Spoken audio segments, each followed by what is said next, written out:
While your day is winding down, they're just getting started. This is South Coast Tonight with Chris McCarthy and Marcus Farrow. They've got you covered on all the news of the day, from local issues to politics on both sides of the aisle.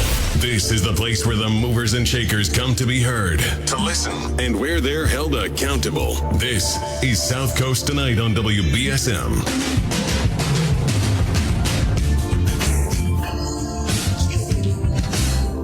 Welcome to South Coast Tonight. So, Marcus, we have a great guest, and I think a first here for the show.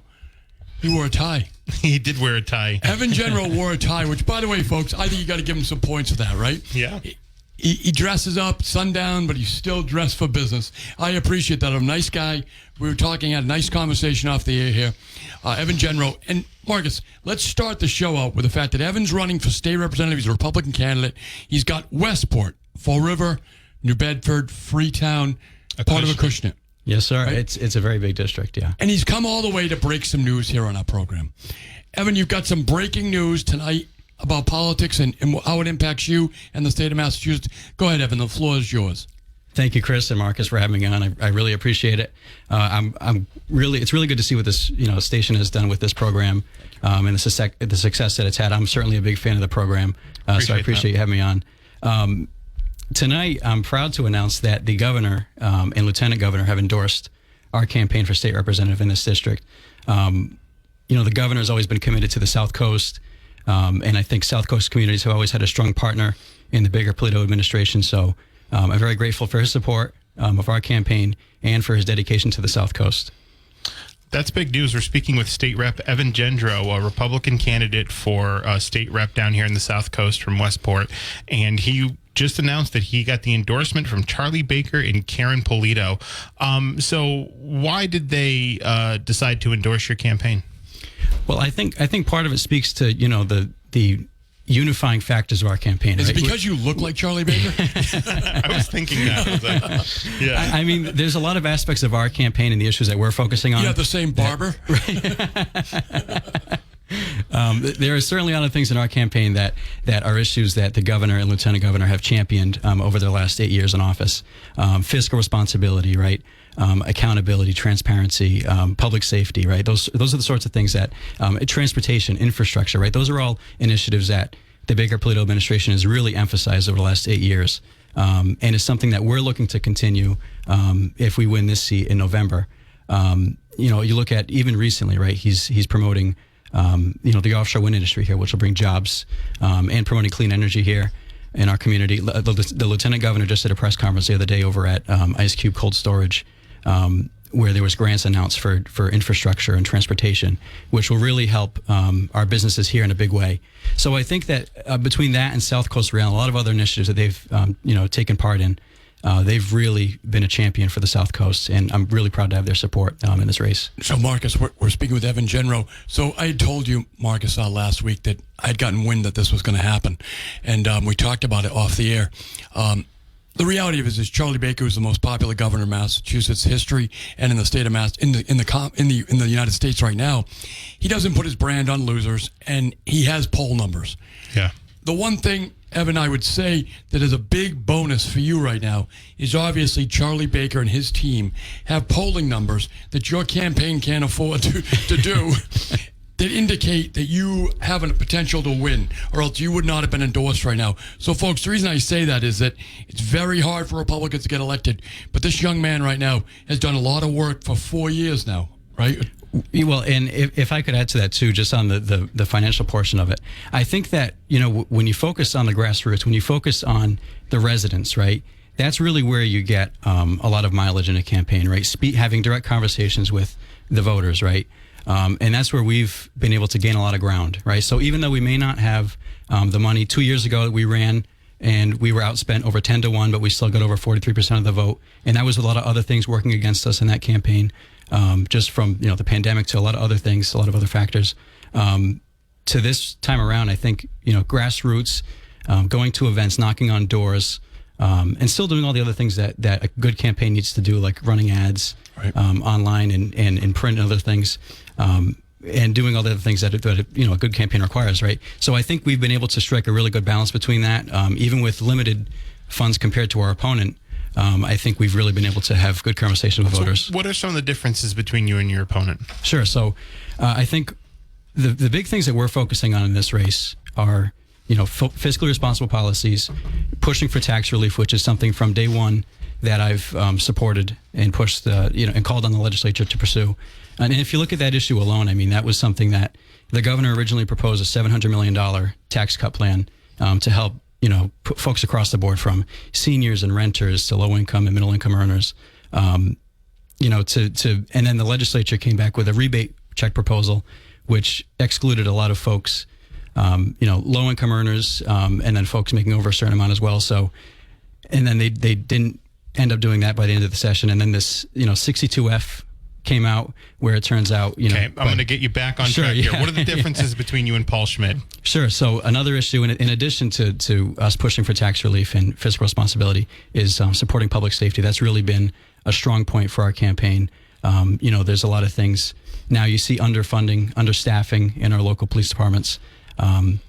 So we're really looking to have, we're having conversations with those in law enforcement to really, help address that issue. Why don't you think Representative Schmid has been a partner to the members of law enforcement in the district? I personally, if I were in that position, certainly in this campaign, I've been, I think, the more vocal candidate on that issue. I think when you're seeing the issues that we're seeing now with understaffing in departments, it certainly takes someone who's vocal on that issue to affect change. And whether that's in the form of local aid as well, pushing for more money for our communities. That's local tax receipts often don't cut it for our cities and towns, right? So they rely heavily on state aid, whether that's for funding public safety or funding our education system, or other services that municipalities provide. So that's another issue that I think we're pushing in addition to that, which ties into the public safety issue. So building on Marcus's question, to be more direct, when they had the police reform bill going through the legislature, your opponent voted on it. We had guys like Jim Machado from Fall River, who's a Fall River lieutenant, retired, who represents the Massachusetts Police. Hank Turgeon from the Bedford Police used to come on the show regularly when he was head of the union. They opposed the police reform bill. Your opponent voted for it. Do you agree with the police unions, or do you agree with your opponent? I think the unions have a lot of good points that they made in that, when the bill was being debated. I think one part of that bill in particular that, I like to mention was a lot of them now are requiring sheriff's deputies, for example, to get additional training in order to work details, right? But when you have departments that are understaffed and can't work details now you're relying on the sheriff's department to fill in those gaps, right? And now they're sort of required to do an additional step we shouldn't be making it harder for our police departments to provide service to our communities. So we're speaking with Evan Gendreau, Republican candidate for state rep in the weirdest district ever. But you're from Westport. So Evan, Charlie Baker and Karen Polito are moderates. There's been a lot of warring in between the Mass GOP. Where do you position yourself on the ideological scale, and specifically on the issue of, let's say, the Roe Act? Are you in favor of the Roe Act and of strengthening abortion protections in light of the Dobbs decision that was handed down by the Supreme Court? Sure. So I wouldn't seek to change the way that the current structure of Massachusetts is set up. I agree with the governor's positions on those, and I wouldn't seek to make any changes to that. If there were added protections, would you vote in favor of them? I would have to see what those are in particular before I, can say definitively. But like I said, I wouldn't seek to change what's on the books now. We're speaking with Evan Gendreau, candidate for state rep. He's running in the what number is it? The 8th Bristol. The 8th Bristol district. So I think a lot of what people might say, what your opponent might say, is, I'm a Marine. I've been here in the legislature for 11 years. You're a young kid. What do you know? What do you say to that? I say that one of the main reasons I'm running is I think our district deserves a new voice and a strong advocate at the State House. I've worked in public policy for the last 3 or 4 years. So a lot of these issues are things that I've worked on directly, from economic development to community health and other issues surrounding that. So I've really gotten into the weeds on some of the data on the issues affecting our district and across the Commonwealth.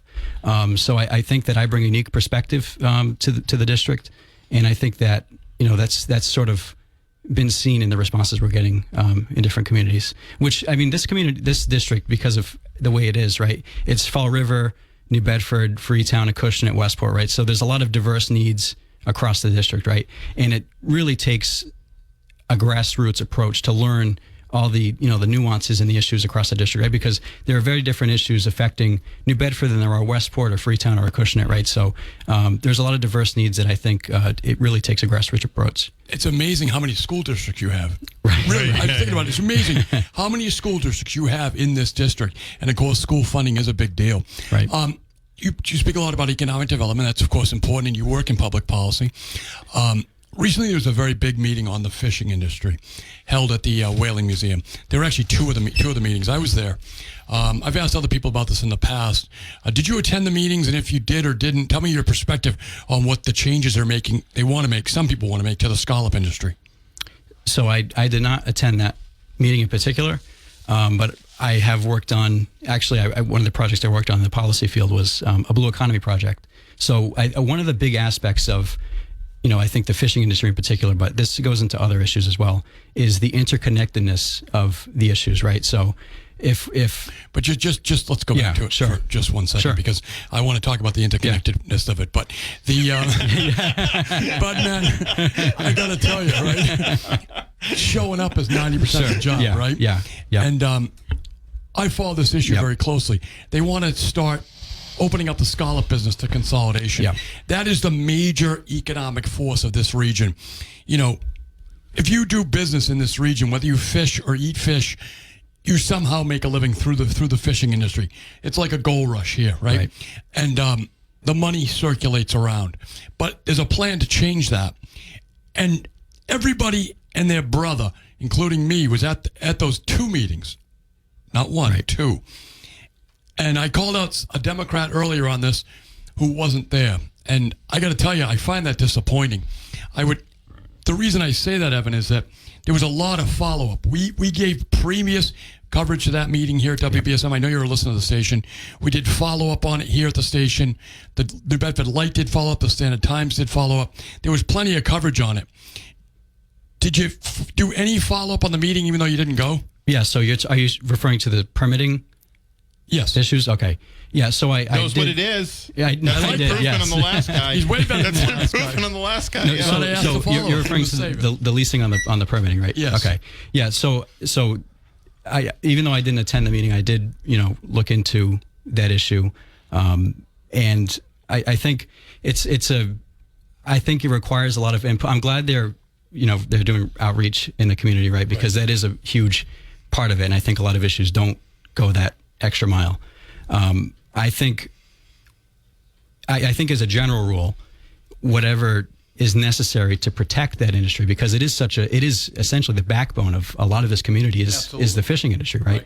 So in my opinion, I think that there's always a balance, right, between regulation and preserving the industry, right? And I think with the input of folks in the industry and leaders in the industry, there can be a good policy. By the way, if you want to get on 508-996-0500, we're also taking your messages on the WBSM app chat. I know you guys like talking to Rep. Chris Hendricks. Perhaps you'd like to talk to Evan Gendreau as well. so they're chatting to him. Yeah, they're sending messages. So you can't read those on the air. So inflation this, Hendricks. But listen, I appreciate that. It was a big meeting. I appreciate that you weren't there, but that you all followed up, and it does sound like you know what you're talking about, which is, as I said, as Marcus said, it's an improvement. Better than the guy who was here before. Right. Well, and I have a lot of the community meetings as well, like you said, are important to attend. I went to the North End Neighborhood Association meeting where different issues were brought up that are pertinent to the local community there, just in Ward 1. So glad you mentioned that, because my next question was going to be about parallel products. Right. So Rep. Schmid actually signed a letter with Mayor Mitchell basically endorsing the deal that he had cut with parallel products. Right. What do you think of the deal? Do you think it was the best they could have done, or you think they could have done better? I think we can always do better. I mean, it's a difficult issue because it's, I don't think any of us want, that sort of facility near where we live, right? Yeah.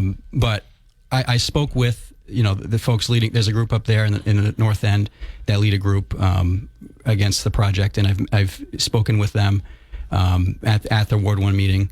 And, a lot of their concerns were the conversation that was happening, right, or lack thereof. Right. They wanted to be included more in the conversation instead of, sort of being blindsided by, the decision coming out. Right.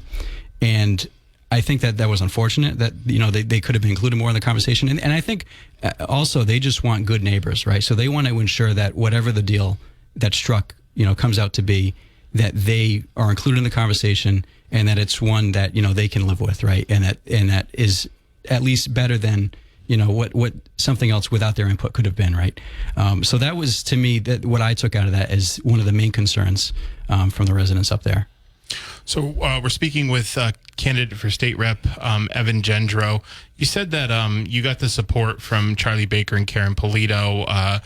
Tom Hodgson, who's running for re-election, he's running for re-election. He ran unopposed this time. He's got an opponent who's a mayor up in Attleboro.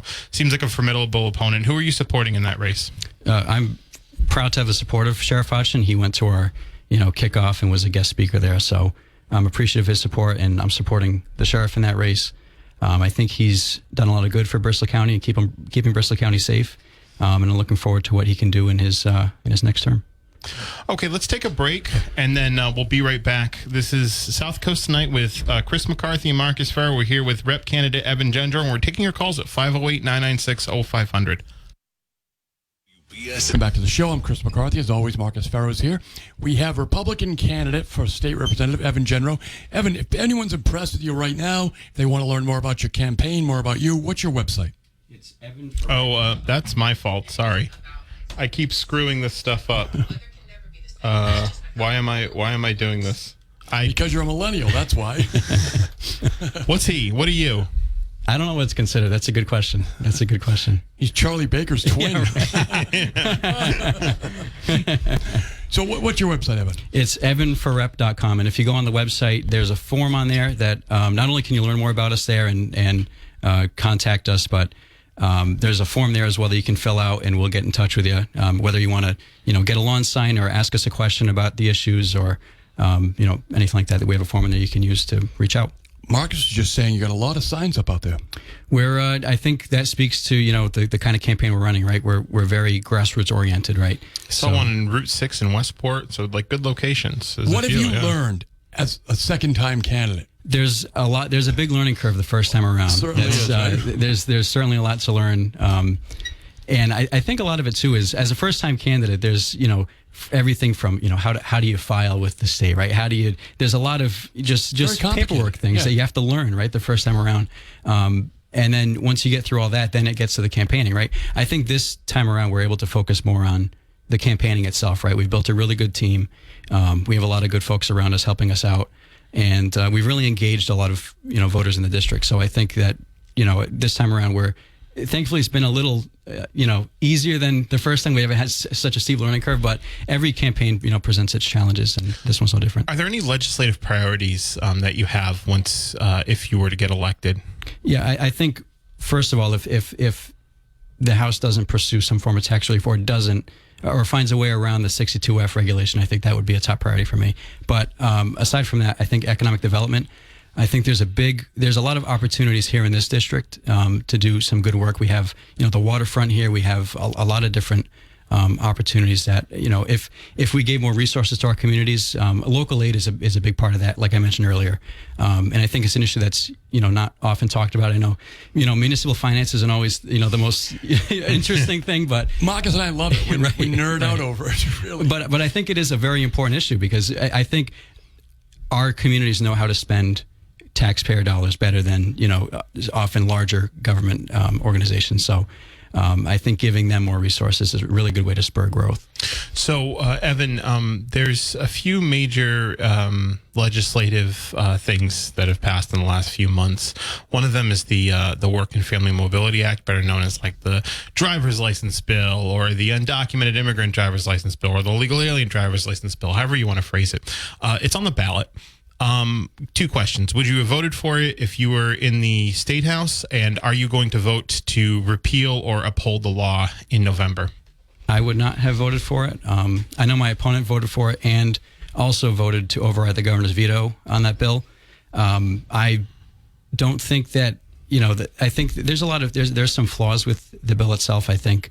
One of them being that the RMV doesn't, at the moment, have the capacity to verify the validity of foreign documents, right? Mm-hmm. And I don't think as a, just in an abstract level, I don't think anyone disagrees with qualified people being able to drive. Right. But I think a lot of the issue comes down to, the ability of the RMV to verify foreign documents, just as sort of an administrative side of things.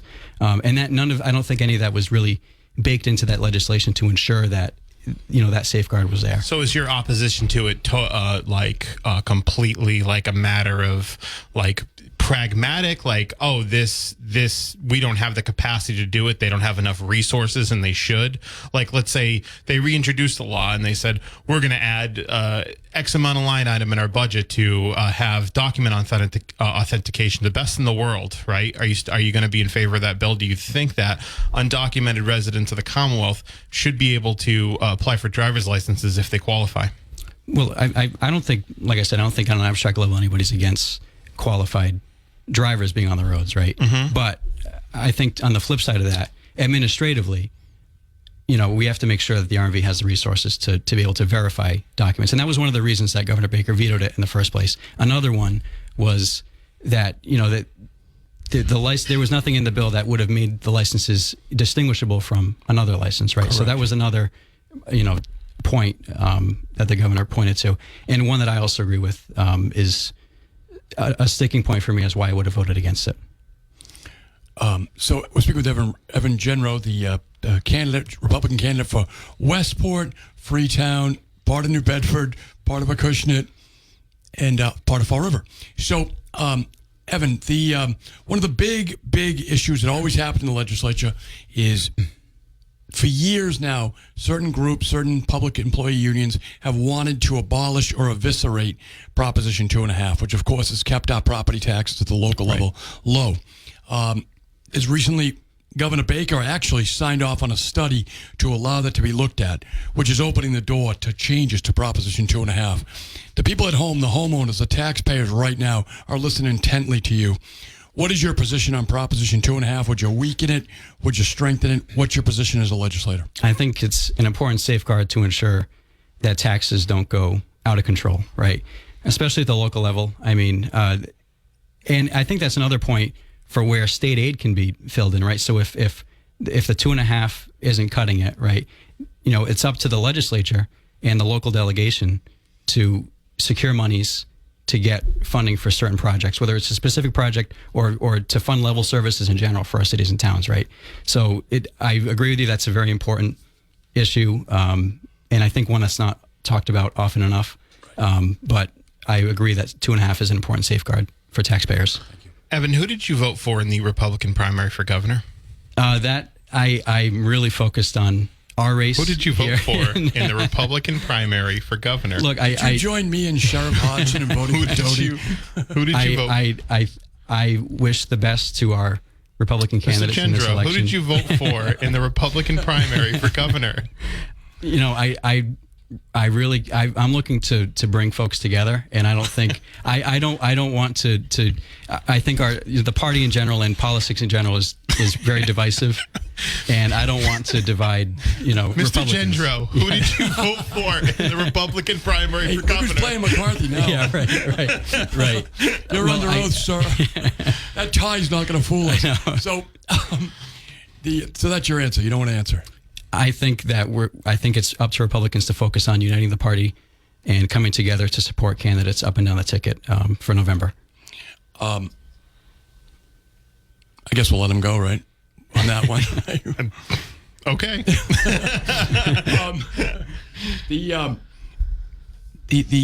It was a contentious debate. Really, it was on the driver's license bill, which I call for illegal aliens. I'm opposed to it, and tell me if you agree with this. I understand what Marcus was saying because there's more than just the administrative piece to it that you answered. Because if they can solve that, would that mean you would be in favor of it? And the reason I ask is because you have New Bedford and you have Fall River. Not so much Freetown and Westport or Acushnet, but certainly Fall River and New Bedford are a more attractive place for illegal immigrants to move to due to rents and availability and things of that nature. So is it a wise decision to create a magnet that other states like New Hampshire and Vermont don't have for legal aliens? They can come to Massachusetts and get a driver's license if they have the proper paperwork, even under your scheme where the paperwork is okay. Is that a good idea policy-wise? Well, I would have to see what the alternative would be, the specifics of it. But I think generally, too, and another reason why the bill is bad, I think it also speaks to public safety, right? If the RMV can't verify the validity of foreign documents, right, then we're not sure not only who we're issuing them to, but whether or not the identity on the license is really the individual who's claiming to be that person, right? So it's a multifaceted. I think it speaks to a lot of different issues. If Jeff Deal comes to town, will you be in a picture with him? I'll ask this another way, Marcus. I think we're very focused just on our race and really talking to the people of Westport, Fall River, New Bedford, Freetown, and Acushnet. All right. I think that's as far as we're going to get with them. I appreciate the question, though, but yeah, apparently we are, you don't. No, I don't think you do. We are very, but that's okay. We're very focused. Hey, look, on we've got a call. Let's take it. Hello, Hi, guys. Jess. Hi, it's Jess. I think you've already had 3 or 4 bites at the apple on this, haven't you? I feel like you guys are doing a fantastic interview with Evan. However, the problems of the Republican Party in Massachusetts should not fall on the shoulders of this. But you're not going to Boston with them. But hold on. No, this isn't. You can't just chime in. Thank you, Jess. You can't just chime in, and I'm going to call into your show and chime in and defend people when you're interviewing them or when you're talking bad about them. Do you, Evan? Do you need Jess to answer your questions? Because that's what she just did. I love her, but do you need that? Would you like to stand up here on your own? I appreciate Will Jess Machado be a member of your staff? Or vice versa. Or more importantly, will you be part of her staff? So we're speaking with Evan Gendreau. We're speaking with Jess Machado right now. Actually. So anyway. That wasn't planned for the record. I know it wasn't. Okay, I know it wasn't. No one plans their mom to call. You'll be home early, Evan.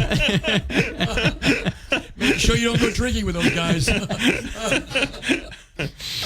So they'll lead you down a bad road. Evan, did you see Pinocchio, the new movie? I did not. No, I don't want you to turn into a donkey. So anyway, so you know what? I'm going to take a break now. I'm kind of thrown off. I'm going to take a break. We'll be back with Evan Gendreau. We'll be taking your calls. If you are a caller who doesn't work here, if you don't work here, we're taking your calls. Oh man! Download the Evan Gendreau, Republican candidate for state rep. Good evening. You're live. Yes, and how you doing there, Marcus? Good. Hey, what's up, Big Al? Hey, Big Al. And how you doing there, Chris? I'm doing well. Every time I hear from you, brother. Big Al, do you have a question for Evan Gendreau? I'm just going to say to Evan, I wish you good luck when you're the election, and I hope that everything goes well. Marcus, question to you, if I may, is Ken Pittman working Saturday? You know what? Jess is listening now intently, so she'll be able to tell me if Ken Pittman's working Saturday, and I can get back to you later in the show if you're listening. So stay tuned for that. We're gonna continue our conversation with Evan. And thank you for the well wishes. So Evan, you have done pretty well fundraising so far. I noticed you had some big names on there. I noticed you had former District Attorney Sam Sutter's wife, Dottie. I noticed you had former City Council Fall River President president of the Fall River City Council, Cliff Ponte. You had some other names on there that I recognize. How's the fundraising going this time around? I think it's certainly better than 2 years ago. We're really able to focus on that more than we did 2 years ago, right? There was a lot of issues in the last campaign, with the pandemic and everything else that hindered us from doing fundraising events and other initiatives. So this time around, I think we're a little bit more competitive. We're able to run more ads, get our name out there more, move our message more. And I think that's a improvement over 2020. And I think it also, you mentioned our donors and everything. I think that it really speaks to our campaign's ability to bring people together. That's what we're really focusing on is, I think everything is so divisive now. We're really focused on bringing, diverse groups of people together. And I think just our events in general have really had a big range of folks there from, Democrats and independents to Republicans and everyone in between. I think that's what our campaign's been able to do. One thing I noticed, Mark, is about and we'll take your calls at 508-996-0500. He really hasn't criticized his opponent. No, he really hasn't said a bad thing about his opponent. And he's referred to him genteelly. We'll have to make some changes here. I don't know, Mark. 508-996-0500 is how you can get in the program. Good evening. You're live with Evan Gendreau. Yes, Chris Marcus, Evan, down up in Stoughton here. Been listening about the situation with the illegal alien and the driver's licenses, and I am somewhat dumbfounded why taxpayers in Massachusetts should have to fund more money to the registry to, quote, help prove people who show up asking for a license who they are. Because, you see, 2 years ago when I got to go for my real ID license, yes, I got a ration of crap from the registry, even though I've been licensed here for more than 50 years. Right. They even gave me a ration over my DD 214 military certificate.